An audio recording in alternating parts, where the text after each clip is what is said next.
Hello, I am delighted to be able to speak to you. Many thanks for the invitation. My name is John Paulo Rodríguez, and I wear 3 hats.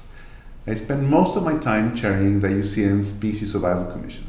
I am also a professor in ecology at the Venezuelan Institute for Scientific Investigation. And third, while I was an undergraduate student in biology here in Caracas, in 1987, 5 fellow students and I founded Provita, a non-governmental organization that I am currently president of.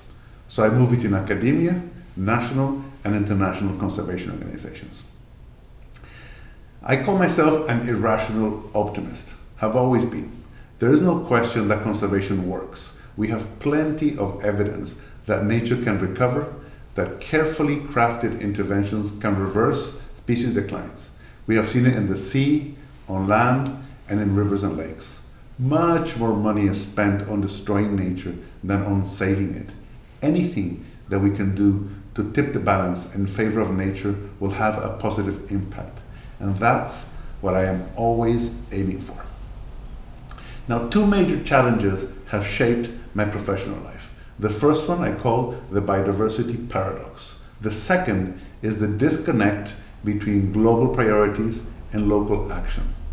Now imagine a color-coded map of the world so that countries with, for example, more bird species are shown in warm colors, such as red and orange, while countries with fewer species are in cold colors, such as green and blue.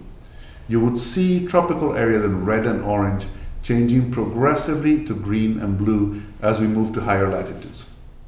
Now, imagine the same map, but with the different colors reflecting a measure of financial resources, such as per capita gross domestic product, or GDP, or a measure of institutional capacity, such as number of IUCN member organizations, or a measure of scientific capacity, such as number of authors that participated in the Millennium Ecosystem Assessment. These 3 maps will be the opposite image of the bird map. Most birds and the rest of biodiversity are found where financial resources, institutions, and scientific capacity is lowest. This is the biodiversity paradox, and a challenge that we need to address to be able to reverse biodiversity decline. So that's the first challenge. Now to the second. IUCN is a global federation of conservation organizations. Members include states, government agencies, NGOs, indigenous peoples organizations, and private companies. In addition to members, IUCN also has 6 professional commissions. SSC is one of these, with over 10,000 volunteer experts in 174 countries, who work on science and conservation of fungi, plants, and animals. They are the primary source of information and analysis for the IUCN Red List of Threatened Species. There is no comparable evidence-based scientific network on biodiversity knowledge anywhere in the world. Now, one more bit of information before we move to what we're doing to address these challenges. All the work of SSC is framed by what we call the species conservation cycle, which has 3 consecutive steps: assess, plan, and act. We typically begin by compiling all we know about a species and produce a red list assessment. Then, we use these data to develop action plans that identify priorities and guide future investment. The cycle closes when these priorities are implemented and turned into conservation action. SSC leaders are global authorities on the assessment of species extinction risk. They regularly contribute to the Red List and are happy to continue to do so. But what they really want to be remembered for is for saving species. The challenge, this is the second challenge, is that although the science underpinning the Red List is global, the actions preventing extinction are local. In other words, the Red List tells us what the status of species is at the global level, but conservation action happens nationally or often subnationally. So local, evidence-based conservation action should be driven by local knowledge and local networks. To address both challenges, we have developed and are about to launch Reverse the Red, a global movement that ignites strategic cooperation and action to ensure the survival of wild species and ecosystems, with focus at the national level. Reverse the Red pursues reversing declining trends revealed by red lists of species and ecosystems. It mobilizes and unites the network of SSC experts with IUCN's 1,400 member organizations, which include 91 states, the World Association of Zoos and Aquariums, 400 zoos and aquariums, plus botanic gardens, and the multitude of experience and skills of the Smithsonian Institution's Earth Optimism, HHMI Tangle Bank Studios, On the Edge Conservation, San Diego Zoo Global, and 18 additional founding partners. Reverse the Red implements SSC species conservation cycle at the national level, where assessment of risk informs conservation plans that catalyze collaborative action for species and ecosystems. The primary implementation unit are national Reverse the Red hubs. These are decentralized, flexible, and adaptive, led in each country by a coordination group that brings together governments, experts, and practitioners, supported largely through partnerships with NGOs, zoos, aquaria, botanical gardens, and museums, and convened by a neutral body such as SSC. The model can be replicated at any scale, though initially we aim to focus on countries that need it most because of the biodiversity paradox. Our first hubs are already in place in Albuquerque Biopark and Indianapolis Zoos in the US, Oceanário de Lisboa in Portugal, Parque das Aves in Brazil, Provita in Venezuela, Fundación Temaiken in Argentina, Sambi and BirdLife in South Africa, and they're in development at Wildlife Reserves Singapore and Zoo and Aquarium Association in Australia. As these partners join the movement and local capacity for implementing conservation action increases, we aspire to help halt and reverse the decline of nature. At the core structure of SSC, we're also working to address the biodiversity paradox. We're actively seeking leaders that help us diversify in terms of gender and age balance, geographical origin, and institutional diversity. We envision a new generation of leaders that better represents threatened species and ecosystems, and a range of expertise that includes academics, practitioners, communicators, and decision makers to deliver effective conservation on the ground. There are many examples from which Reverse the Red is learning to achieve effective collaboration for species recovery. And now, I'll tell you a little about just 5 of them. Of all sea turtles, Kemp's Ridley is the smallest in size, population, and range, and the most critically endangered. All Kemp's Ridleys nested at a single primary beach near Rancho Nuevo in Mexico.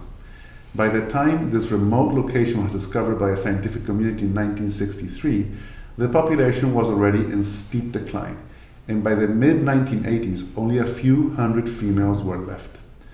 A coalition of stakeholders from government, academia, and civil society launched one of the most comprehensive and successful international conservation efforts on record, an expensive and risky binational experiment to establish nesting beaches in Texas, combined with a massive program to implement the use of turtle excluder devices on shrimp boats in the Gulf of Mexico.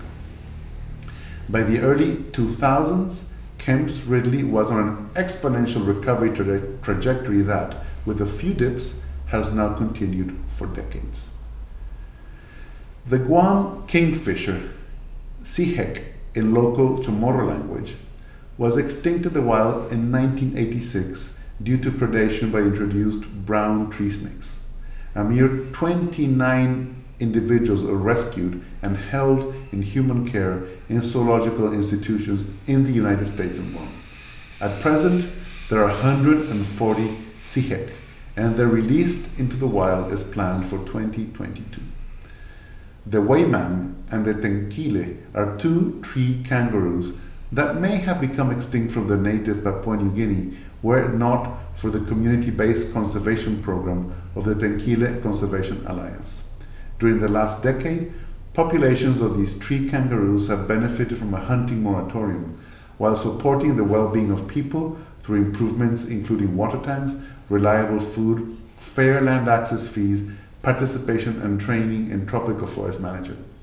Scientists have also contributed to camera trap monitoring, providing the data that document the achievement of nature conservation goals.